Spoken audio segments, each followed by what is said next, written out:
Bizə məsləhət bilirəm, Tablo klasa müraciət eləsin. Açıram əziz dostlar. Allahın köməyi ilə Allah, Məhəmməd, ya Əli.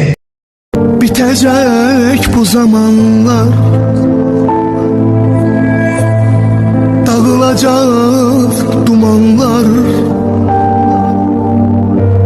her şey yaxşı olacak, gün açacak gümanlar. Bitecek.